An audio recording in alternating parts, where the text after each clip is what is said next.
एक बार की बात है जब एक छोटे से गांव में एक अनोखी कहानी की शुरुआत हुई। यह गांव जंगलों से घिरा हुआ था और यहाँ के लोग सभी अन्य गांवों के लोगों से अलग थे।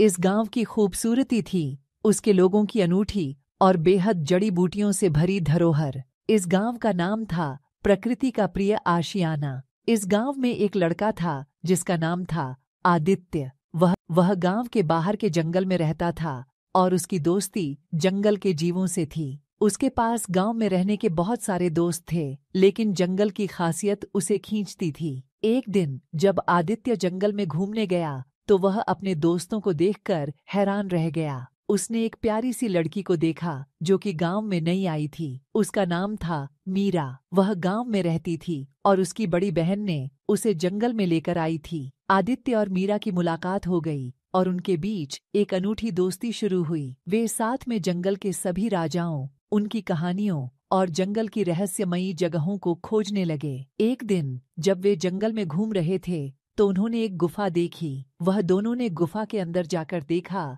तो वहां उन्हें एक चमत्कारी पेड़ मिला। वह पेड़ अनोखे फलों से भरा हुआ था और उसके पत्ते भी अलग अलग रंगों में थे। पेड़ के पास एक चिट्ठी भी थी जिसमें लिखा था, ये पेड़ सबसे अनमोल खजाना है। इसके फलों का प्रयोग तुम्हें सभी समस्याओं का समाधान दिला सकता है। आदित्य और मीरा ने पेड़ के फलों को संग्रह किया और गांव लौटे। वहां उन्होंने उन फलों का उपयोग करके गांव की समस्याओं का हल निकाला।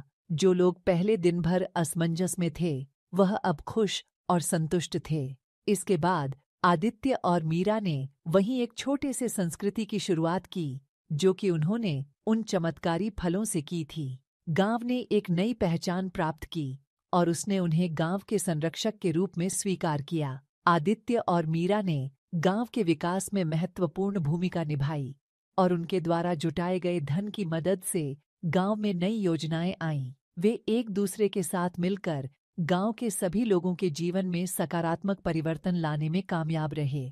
इस तरह उनकी अनूठी दोस्ती और उनका साथीत्व गांव के लोगों के दिलों में स्थायी हो गया। वे दोनों ही एक दूसरे के साथ जीवन भर की यादों को संजोते रहे और उनकी कहानी हमेशा गांव की तारीफों में याद की जाती रही।